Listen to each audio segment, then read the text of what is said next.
ہر قسم کی حمد و ثنا، تعریف و تمجید، کبریائی، بڑائی، رفعت و عظمت اللہ رب العزت کے لیے جو پوری کائنات کا خالق و مالک ہے۔ بے شمار لا تعداد بے حد و حساب درود و سلام پیغمبر آخر الزماں، محسن انسانیت، محسن کائنات، جناب محمد الرسول اللہ صلی اللہ علیہ وسلم کی ذات اقدس پر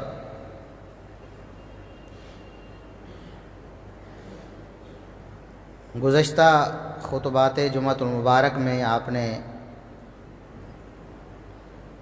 رسول اللہ صلی اللہ علیہ وسلم کی محبت کے حوالے سے اور محبت کے طریقے کے حوالے سے سماعت فرمایا کہ جس طرح آج مسلمانوں نے اپنی طرف سے نبی کریم صلی اللہ علیہ وسلم سے محبت کرنے کے طریقے بنا لیے ہیں، اگر یہ طریقے معتبر ہوتے، اگر یہ طریقے درست ہوتے تو سب سے پہلے نبی کریم صلی اللہ علیہ وسلم کے صحابہ کرام ان طریقوں کو اپناتے کہ آپ صلی اللہ علیہ وسلم کی پیدائش کے موقع پر وہ چراغاں بھی کرتے، جھنڈیاں بھی لگاتے، جلوس بھی نکالتے، اور جو طریقے آج مسلمانوں نے بنا لیے ہیں وہ ان سے بہت بڑھ کر ان طریقوں سے رسول اللہ صلی اللہ علیہ وسلم کی محبت کا اظہار کرتے، لیکن صحابہ کرام کا طریقہ کچھ اور تھا۔ یہ بھی آپ نے سماعت فرمایا کہ رسول اللہ صلی اللہ علیہ وسلم کی وفات بالاتفاق 12 ربیع الاول ہے، یعنی ہمارے معاشرے میں مسلمان اس بات پر اعتبار کرتے ہیں کہ آپ صلی اللہ علیہ وسلم کی وفات تو 12 ربیع الاول کو ہی ہوئی ہے۔ تو آپ صلی اللہ علیہ وسلم کی وفات پر یعنی 12 ربیع الاول کو صحابہ کرام کا کیا طریقہ تھا، ان کا انداز کیا تھا، ان کی حالت کیا تھی؟ ان کی حالت تو غم اور پریشانی والی تھی، وہ تو پریشانی سے اپنے ہوش حواس کھو بیٹھے تھے۔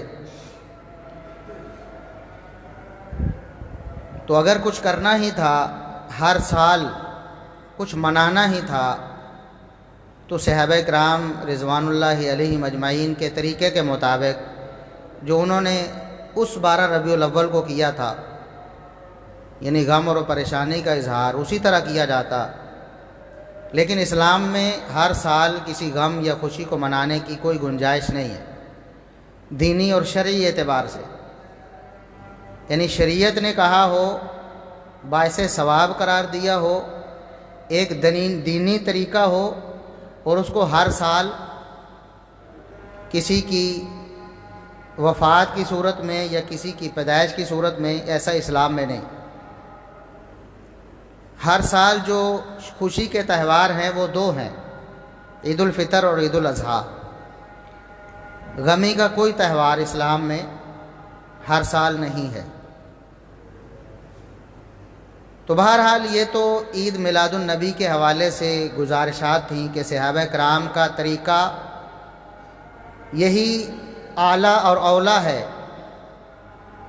اگر مسلمان صحابہ کرام کو طریقے کو اپنائیں گے تو تب ہی کامیاب ہوں گے۔ لیکن یہ معاملہ صرف عید میلاد النبی تک محدود نہیں ہے، اور ہمارا یہ دعویٰ صرف عید میلاد النبی کے حوالے سے نہیں ہے کہ صحابہ کے طریقے کو اپناؤ۔ ہم تو صحابہ کرام کو معیار ایمان مانتے ہیں، بلکہ ہر مسلمان مانتا ہے، ہمارے بریلوی بھائی ہوں یا دیوبندی بھائی ہوں۔ اہل سنت کے تمام طبقات اس بات کو تسلیم کرتے ہیں کہ صحابہ کرام رضوان اللہ علیہم اجمعین، ان کا ایمان اور ان کا عمل ہمارے لیے معیار ہے۔ عملی طور پر کبھی مخالفت ہوتی ہوگی، کرتے بھی ہیں لوگ، لیکن اعتقاداً نظریے کے طور پر کوئی بھی مسلمان اہل سنت میں سے صحابہ کرام رضوان اللہ علیہم اجمعین کے ایمان کو یا ان کے عمل کو مسترد نہیں کرتا۔ یہ ایک ایسا مشترکہ کلمہ ہے، ایسی مشترکہ بنیاد ہے کہ جس پر ہم سارے اہل سنت اکٹھے ہو سکتے ہیں، کیونکہ اس میں کسی کا کوئی اختلاف نہیں، سب ہی مانتے ہیں کہ صحابہ کرام کا ایمان اور ان کا عمل وہ سب سے اعلیٰ ہے، سنت کے سب سے قریب ہے، سنت کے بلکہ عین مطابق ہے۔ تو چنانچہ ہم کیوں نہیں دیکھ لیتے عید میلاد النبی کے علاوہ بھی کہ ہمارا اعتقاد کیا صحابہ کرام کے اعتقاد کے مطابق ہے کہ نہیں، ہمارا عقیدہ کیا صحابہ والا ہے، اور ہمارا ایمان کیا صحابہ والا ہے، ہمارا عمل کیا صحابہ والا ہے۔ کیونکہ قرآن نے دو ٹوک الفاظ میں یہ ارشاد فرمایا فَإِنْ آمَنُوا بِمِثْلِ مَا آمَنْتُمْ بِهِ فَقَدِ اهْتَدَوْا،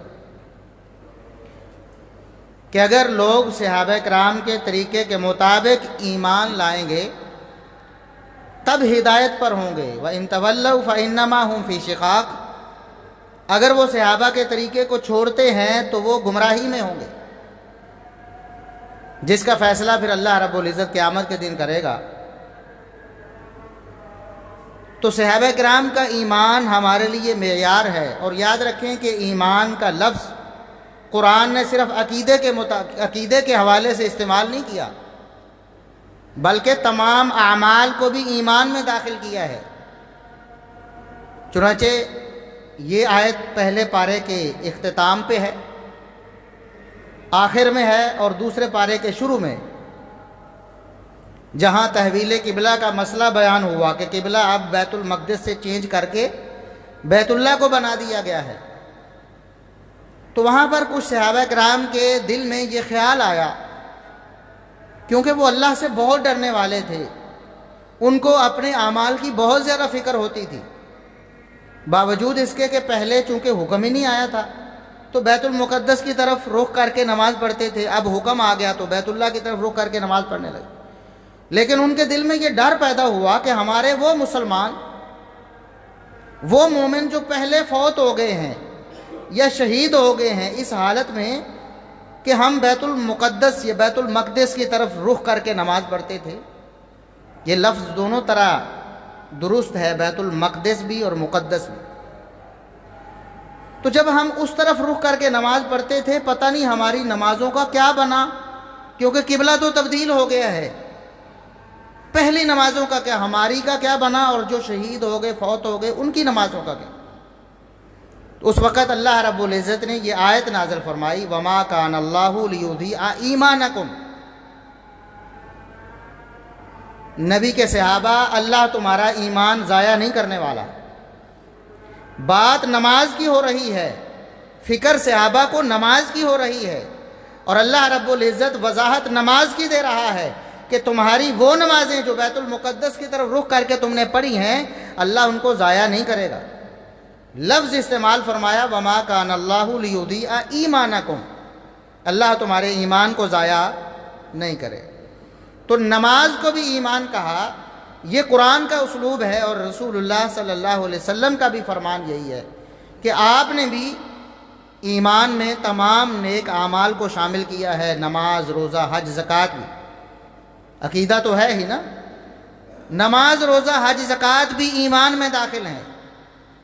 تو اللہ نے فرمایا کہ صحابہ کی طرح ایمان لاؤ، یعنی عقیدہ بھی صحابہ والا بناؤ اور عمل بھی صحابہ والا بناؤ۔ تو صحابہ کرام ہماری مشترکہ بنیاد ہیں اہل سنت کی، تمام مسلمان اس بات پر متفق ہیں کہ صحابہ کرام واقعی معیار ایمان ہے۔ معیار ایمان ہونے کا کیا مطلب؟ عقیدہ بھی ان والا اور عمل بھی ان والا، وہی معتبر ہے۔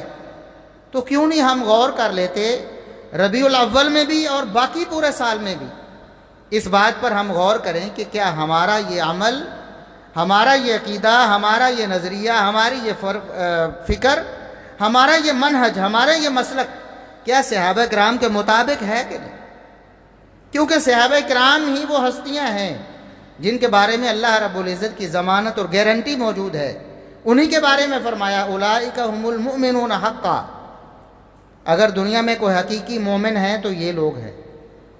اولئک هم الراشدون، دنیا میں اگر کوئی راہ راست پر لوگ ہیں تو یہ لوگ ہیں، اولئک ھم المفلحون، دنیا میں کوئی کامیاب و کامران ہیں تو یہی لوگ ہیں۔ تو اللہ رب العزت کی گارنٹی ان پر موجود ہے، لہٰذا تمام مسلمان جو صحابہ کو ماننے والے ہیں اپنے عقیدے اور عمل کو صحابہ کرام کے عقیدے اور عمل سے ٹیلی کریں، کمپیریزن کریں، کہیں فرق تو نہیں آ رہا، اگر فرق آ رہا ہے اس فرق کو ختم کیجئے اور اپنے عقیدے اور عمل کو صحابہ کرام کے عقیدے اور عمل کے مطابق بنائیے۔ اختلاف ہوتا ہے نا مسلمانوں میں، اختلاف ہو جاتا ہے کہ مسئلہ ہے، یہ مسئلہ کیسے ہے؟ رسول اللہ صلی اللہ علیہ وسلم کی ہستی کے بارے میں بھی اختلاف ہو جاتا ہے، آپ کے علم کے بارے میں، آپ کی جنس کے بارے میں، آپ کی ذات کے بارے میں اختلاف ہو جاتا ہے۔ لوگ کہتے ہیں کہ نبی کریم صلی اللہ علیہ وسلم نور من نور اللہ تھے،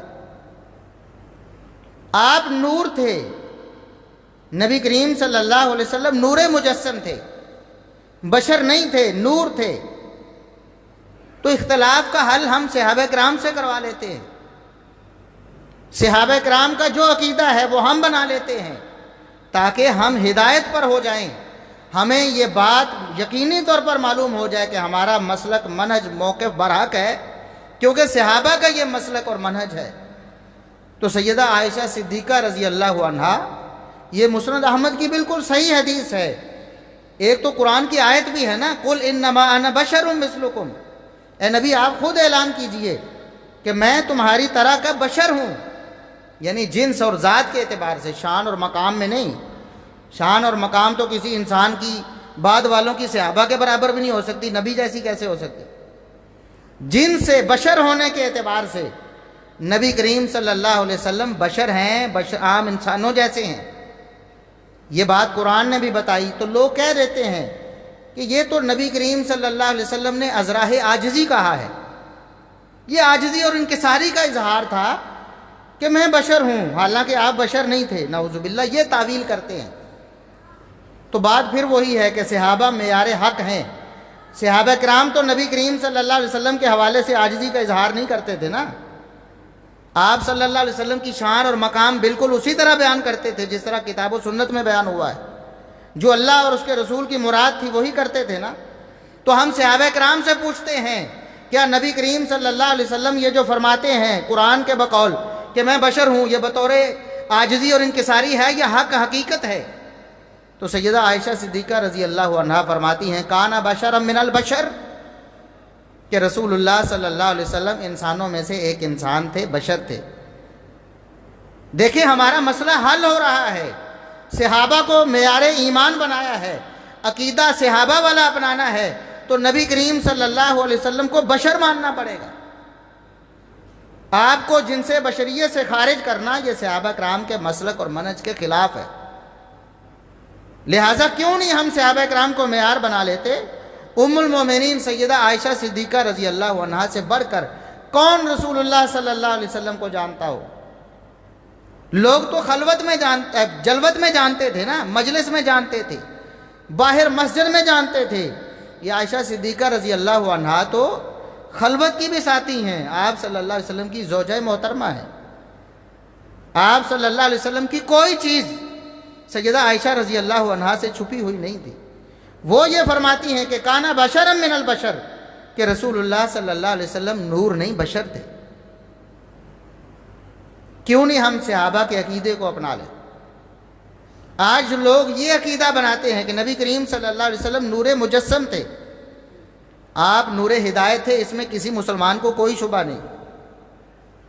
نور ہدایت یعنی آپ صلی اللہ علیہ وسلم نے قرآن و سنت کی جو تعلیمات تھیں ان کے ذریعے پوری دنیا کو روشن کر دیا، جہالت کے اندھیرے کو ختم کر دیا، آپ نور ہدایت ہیں، اس میں کسی مسلمان کا کوئی اختلاف نہیں۔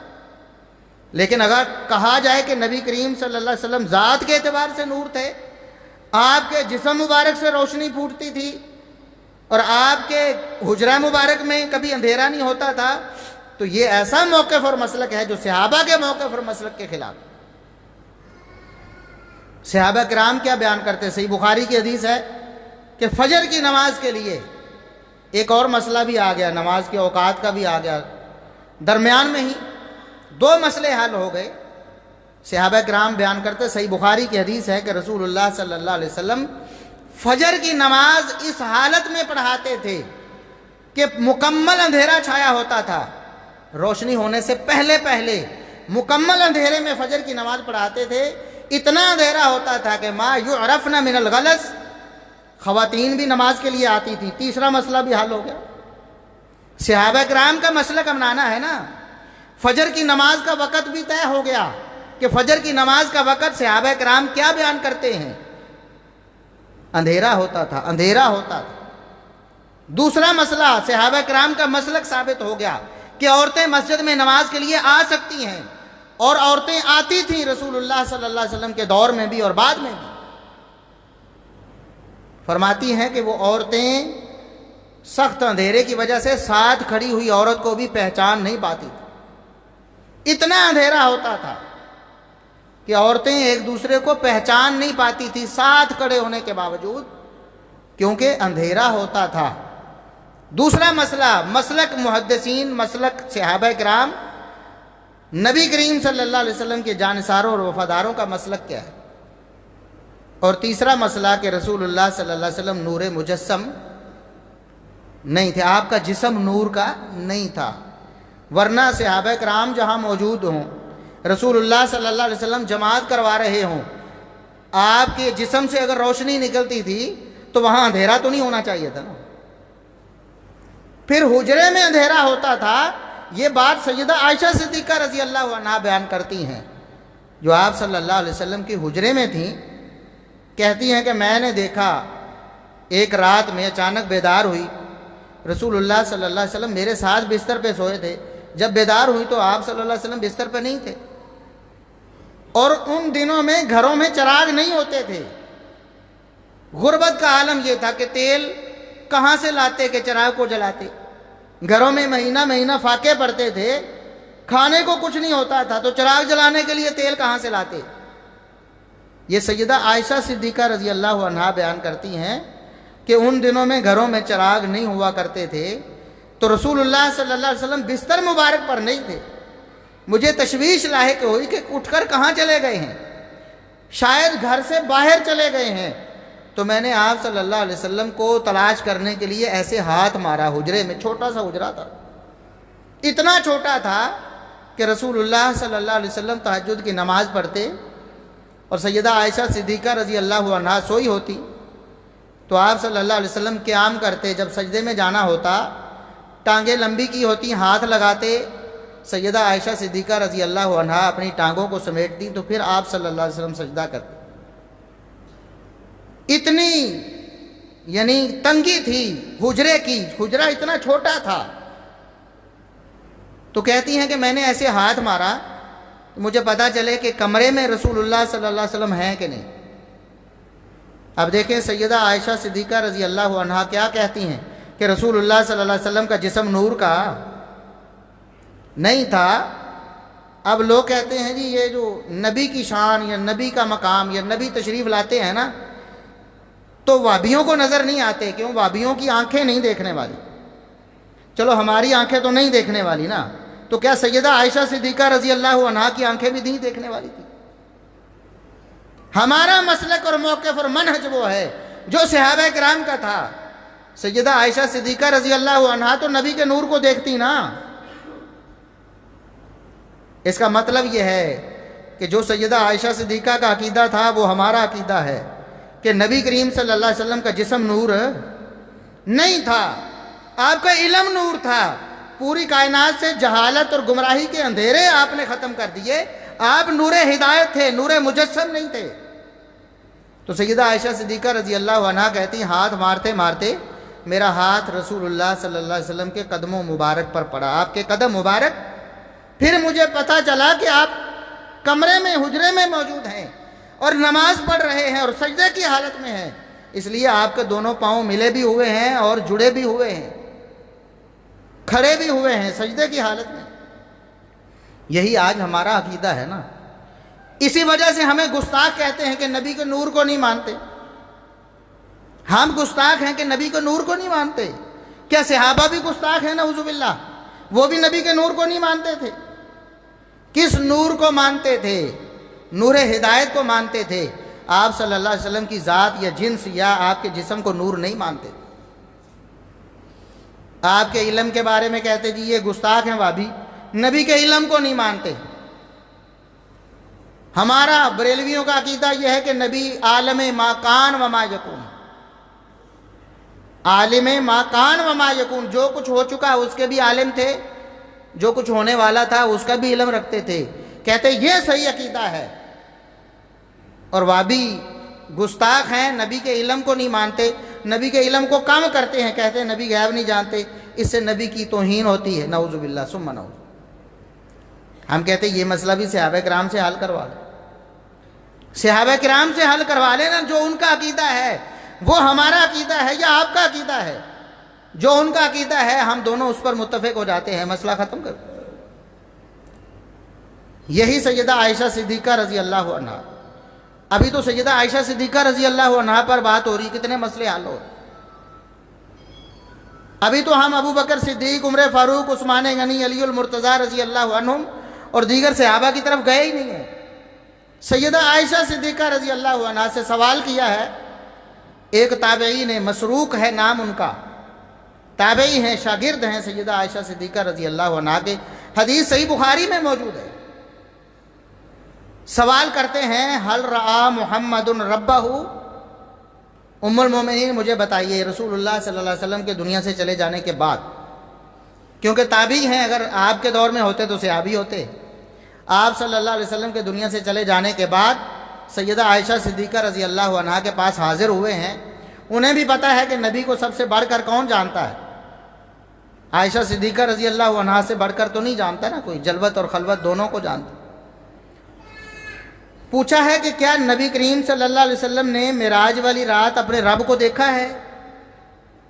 لوگ یہ دعویٰ کرتے ہیں کہ نبی کریم صلی اللہ علیہ وسلم آمنے سامنے اللہ رب العزت کے بیٹھے ہیں، بلکہ کئی تو جفیاں ڈلوا رہے ہوتے ہیں، نعوذ باللہ ثم نعوذ باللہ۔ یہ بدترین شرک ہے۔ عرش پر مستوی ہونا اللہ رب العزت کی صفت ہے، مخلوق میں سے کوئی اللہ رب العزت کی صفت میں اللہ کا ہم سر ہم پلہ یا شریک نہیں ہے۔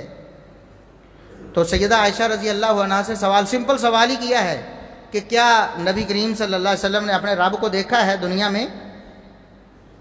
جواب اتنا ہی تھا کہ نہیں دیکھا، لیکن سیدہ عائشہ صدیقہ رضی اللہ عنہا فرماتی ہے لقد قف شعری مما قلت، وہ اللہ کے بندے جو تو نے سوال کیا ہے نا میرے رونگٹے کھڑے کر دیے،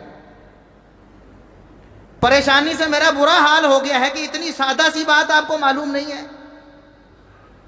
اتنی بڑی بات اگرچہ آپ سوال کر رہے ہیں پوچھ رہے ہیں نا، لیکن اتنی بڑی بات، اتنی واضح اور کھلی بات پوچھ رہے ہیں کہ اللہ کا قرآن نہیں پڑھا، لا تدرکہ الابصار، دنیا کی آنکھیں اللہ رب العزت کو دیکھ سکتی۔ سوال نبی کریم صلی اللہ علیہ وسلم کے بارے میں ہوا کہ کیا آپ نے اپنے رب کو دیکھا ہے کہ نہیں دیکھا؟ جواب میں آیت پڑھی ہے سیدہ عائشہ صدیقہ رضی اللہ عنہا نے کہ نبی کریم صلی اللہ علیہ وسلم نے اپنے رب کو دنیا میں دیکھا نہیں، آخرت میں مومن مسلمان دیکھیں گے اللہ رب العزت کو، لیکن دنیا میں کوئی نہیں دیکھ سکتا۔ کہتی ہیں کہ آپ نے میرے رونگٹے کھڑے کر دیے ہیں، یہ کوئی سوال پوچھنے کا تھا؟ اب سیدہ عائشہ صدیقہ رضی اللہ عنہا کا یہ عقیدہ صحیح بخاری میں نہ ہو تو ہم مجرم؟ سب مانتے ہیں، سب مانتے ہیں، بریلوی احباب بھی مانتے ہیں، دیوبندی احباب بھی مانتے ہیں، اہل سنت سارے مانتے ہیں، کتاب اللہ کے بعد، قرآن کے بعد سب سے صحیح ترین کتاب صحیح البخاری ہے، اس کی احادیث صحیح ترین ہیں، ساری احادیث صحیح ہیں۔ سیدہ عائشہ صدیقہ رضی اللہ عنہا کیا عقیدہ دے رہی ہیں کہ نبی کریم صلی اللہ علیہ وسلم نے اللہ کو دیکھا بھی نہیں، اور یہاں مولانا طارق جمیل صاحب دیوبندی مکتبہ فکر سے تعلق رکھتے ہیں، ان کی تقریریں بھی آپ کو مل جائیں گی، وہ اللہ رب العزت سے جفیاں ڈلوا رہے ہوتے، نعوذ باللہ ثم نعوذ۔ اور بریلوی دوست تو پھر بہت ہی آگے چلے جاتے ہیں نا، ڈاکٹر طاہر القادری صاحب اور دیگر جو پیر ہیں اور مرشد ہیں بہت آگے چلے جاتے ہیں۔ کیوں نہیں صحابہ والے عقیدے پہ اپنے آپ کو متفق کر لیتے؟ اتفاق کرنا ہوتا ہے نا کسی مشترکہ بات پہ، تو چلو اتفاق کر لیتے۔ اس سے اگلی بات کہتی ہیں یہ بات تو ٹھیک ہے، تمہیں معلوم ہو گئی کہ نبی کریم صلی اللہ علیہ وسلم نے اپنے رب کو نہیں دیکھا، لیکن اس کے ساتھ ساتھ دو اور باتیں بھی ہیں، یہ تینوں باتیں ملا کر جو تمہیں ان تینوں میں سے کوئی بات بھی کہے وہ جھوٹا ہے۔ تین باتوں میں سے، تین دعووں میں سے کوئی ایک بھی دعویٰ کر دے تو وہ کیا ہے؟ یہ سیدہ عائشہ رضی اللہ عنہا کا فرمان ہے۔ فرمایا جو کہے کہ محمد صلی اللہ علیہ وسلم نے اپنے رب کو دیکھا ہے جھوٹا ہے۔ کیا ہے وہ؟ ہم نہیں کہتے، ہم کون ہیں کہنے والے؟ سیدہ عائشہ صدیقہ رضی اللہ عنہا کہتی ہیں کہ جو کہے کہ نبی نے رب کو دیکھا ہے دنیا میں وہ جھوٹ بولتا ہے۔ اور دوسری بات، جو شخص یہ کہے، اس بات کا سوال نہیں ہوا تھا سیدہ عائشہ رضی اللہ عنہ، سوال صرف یہ ہوا کہ نبی نے رب کو دیکھا ہے کہ نہیں دیکھا۔ جواب میں فرمایا کہ یہ بات بھی جھوٹ ہے اور دو باتیں اور ہیں وہ بھی جھوٹ ہیں۔ جو شخص یہ کہے کہ نبی کریم صلی اللہ علیہ وسلم کو کل کی بات کا علم ہوتا تھا وہ بھی جھوٹا ہے۔ اس کو کیا کہتے ہیں؟ علم غیب۔ کل کی، پرسوں کی، بعد والی باتوں کے بارے میں کوئی بندہ دعویٰ کرے کہ نبی کریم صلی اللہ علیہ وسلم کو پہلے سے علم ہوتا تھا، وہ شخص کیا ہے؟ صحابہ والا عقیدہ کیوں نہیں بناتے؟ ہم متفق ہیں، سب متفق ہیں، کوئی اہل سنت میں سے اس بات کا انکاری نہیں ہے کہ سیدہ عائشہ صدیقہ رضی اللہ عنہا کا علم، ان کا عقیدہ، ان کا عمل ہم سے بہت بہتر تھا اور کتاب و سنت کے عین مطابق تھا۔ تو چلیں آئیں ہم متفق ہوتے ہیں۔ تو سیدہ عائشہ صدیقہ رضی اللہ عنہا نے یہ مسئلہ علم غیب کا بھی حل کر دیا کہ جو شخص یہ کہے کہ کل کی بات بھی نبی جانتے تھے، بعد کی تو دور کی بات ہے نا، کل کی بات بھی نبی جانتے تھے، وہ شخص بھی جھوٹا ہے۔ اور صرف یہی نہیں، باقی صحابہ کا بھی یہ عقیدہ تھا۔ مشہور و معروف واقعہ آپ نے سنا ہوا ہے کہ نبی کریم صلی اللہ علیہ وسلم نے ظہر یا عصر کی نماز پڑھائی جو کہ 4 رکعتوں والی تھی، لیکن آپ صلی اللہ علیہ وسلم نے 2 رکعتیں پڑھا کر سلام پھیر دی۔ کون ہیں نماز پڑھنے والے اقتداء میں؟ مقتدی کون ہیں؟ ابو بکر و عمر بھی موجود ہیں، کبار صحابہ بھی موجود ہیں، بڑے بڑے صحابہ موجود ہیں، نبی کے پیچھے نماز پڑھنے والے۔ آپ نے 2 رکعتیں پڑھا کر سلام پھیر دی۔ ابو بکر و عمر رضی اللہ عنہما کو بھی پتہ چل گیا کہ کچھ گڑبڑ ہوئی ہے، 4 کی بجائے 2 رکعتیں ہوئی ہیں، اب کیا مسئلہ ہے یہ نہیں معلوم، ہو سکتا ہے وہی آئی ہو اور نماز کم ہو گئی ہو، آج کے بعد 4 کی بجائے 2 رکعتیں ہو گئی ہوں، اور یہ بھی احتمال ہے کہ نبی کریم صلی اللہ علیہ وسلم بھول گئے ہوں، آپ کو یاد نہ رہا ہو اور 2 رکعتیں پڑھا کے سلام پھیر دیا ہو۔ لیکن فہابا ان یکلما ہو، بڑے بڑے صحابہ ابو بکر و عمر جیسے نبی کی ہیبت کی وجہ سے بات نہ کر سکے، نبی کا رعب اتنا تھا، خاموش ہو گئے۔ لیکن ایک صحابی جو دیہات سے آتے تھے، دیہاتی لوگ ذرا جھٹکے ہوتے ہیں، کھل کر بات کر لیتے ہیں، ان کو ذوالیدین کہا جاتا تھا کہ ان کے ہاتھ نسبتاً باقی لوگوں سے بڑے تھے، تو ہاتھوں والا ان کا نام پڑا ہوا تھا، ذوالیدین صحابی، خرباق بن عمر ان کا نام تھا۔ انہوں نے ہمت کر کے کہا اللہ کے رسول ایک بات پوچھنی ہے، کیا نماز کم ہو گئی ہے یا آپ بھول گئے ہیں؟ کچھ تو ہو گیا ہے۔ اللہ کے رسول صلی اللہ علیہ وسلم فرماتے ہیں میرے پیارے، نہ نماز کم ہوئی ہے نہ میں بھولا ہوں، 4 رکعتوں والی نماز ہے، میں نے 4 ہی پڑھائی ہیں۔ ذوالیدین کہتے ہیں اللہ کے رسول اب تو یہ بات پکی ہوگی کہ آپ بھول گئے ہیں، کیونکہ اگر نماز کم ہوئی ہوتی تو آپ بتا رہے تھے نماز کم ہو گئی، آپ نے نفی کر دی کہ نماز کم نہیں ہوئی، باقی بھولنے کی بات ہے، اس کا مطلب ہے کہ آپ بھول گئے ہیں۔ اللہ کے رسول آپ بھول گئے۔ آپ صلی اللہ علیہ وسلم کو پھر بھی نہیں معلوم ہوا کہ میں بھولا ہوں۔ آپ نے صحابہ کرام کو مخاطب فرمایا، سب سے پوچھا، صفوں میں بیٹھے ہوئے اسادہ کا ذوالیدین، میرے صحابہ بتاؤ کیا ذوالیدین صحیح کہہ رہے ہیں؟ واقعی میں بھول گیا ہوں؟ تو صحابہ کرام نے کہا نعم اللہ کے رسول واقعی ابو ذوالیدین صحیح کہہ رہے ہیں، آپ نے 2 ہی رکعتیں پڑھائی ہیں، 4 نہیں پڑھائیں۔ تو رسول اللہ صلی اللہ علیہ وسلم نے اس وقت فرمایا، صحیح بخاری صحیح مسلم دونوں میں معتبر ترین حدیث ہے، کسی مسلمان کو اس حدیث کے بارے میں کوئی شبہ نہیں ہے، آج تک کسی نے اس کا انکار نہیں کیا، شبہ کا اظہار نہیں کیا کہ اس میں کوئی شبہ ہے۔ نبی کریم صلی اللہ علیہ وسلم فرماتے ہیں میرے صحابہ انما انا بشر، میں بشر ہوں، میں صرف اور صرف بشر ہوں۔ اور یہ بھی نکتہ علماء نے بیان کیا ہے، قرآن میں بھی جب آیا نبی کی بشریت کا ذکر تو کلمہ انما آیا ہے، جو حصر کا فائدہ دیتا ہے کہ اس کے سوا کوئی بات نہیں ہے، صرف یہی بات ہے کہ نبی بشر ہیں، یعنی بشریت کے علاوہ کوئی بھی بات نہیں سنی جائے گی۔ انما انا بشر، قرآن میں بھی آیا انما انا بشر، اور جہاں نبی صلی اللہ علیہ وسلم نے اپنے بارے میں حدیث میں فرمایا وہاں بھی لفظ انما آیا ہے، فرمایا انما انا بشر۔ لوگوں اپنے ذہن سے باقی سارے شبہات اور وساوس نکال دو، میں صرف اور صرف بشر ہوں۔ انسا کما تنسون، جس طرح تم بھول جاتے ہو میں بھی بھول سکتا ہوں، میں بھی بھول جاتا ہوں۔ فَإِذَا نَسِيتُ فَذَكِّرُونِي، جب میں بھول جاؤں تو تم یاد کروا دیا کرو۔ بتاؤ جو عالم الغیب ہو، جو ازل سے لے کر ابد تک سب کچھ جانتا ہو، کیا وہ بھول سکتا ہے؟ نبی کریم صلی اللہ علیہ وسلم ایک لمحہ پہلے سلام پھیر رہے، ایک لمحہ بعد آپ کو یاد نہیں کہ میں بھولا ہوں، ایسے ہی ہے نا۔ صحابہ کا عقیدہ کیا ہے کہ نبی بھول سکتے ہیں، بشر ہیں اور بھول سکتے ہیں۔ ذوالجدین بھی کہہ رہے ہیں، ابو بکر و عمر اور سارے صحابہ کہہ رہے ہیں کہ اللہ کے رسول واقعی آپ بھول گئے ہیں۔ جو عقیدہ صحابہ کا وہی اپنا لے، جو ان کا عقیدہ وہی اپنا لے، مسئلے صاف ہو جائیں گے، سارے مسئلے صاف۔ پھر عقیدے کا ایک مسئلہ ہے، لوگ دعا مانگتے ہیں نبی کا واسطہ دے کر، ولی کا واسطہ دے کر، یا اللہ تجھے تیرے آخری نبی کا واسطہ ہے ہماری دعا قبول فرما لے، یا اللہ تجھے تیرے فلاں ولی کا واسطہ ہے ہماری دعا قبول فرما لے۔ واسطہ وسیلہ دیتے ہیں نا لوگ، ہمارے دیوبندی بھائی بھی دیتے ہیں، بریلوی بھائی بھی دیتے ہیں۔ ہم کہتے ہیں کہ جو عقیدہ صحابہ کا، جو عمل صحابہ کا، اسی پر متفق ہو جائیں۔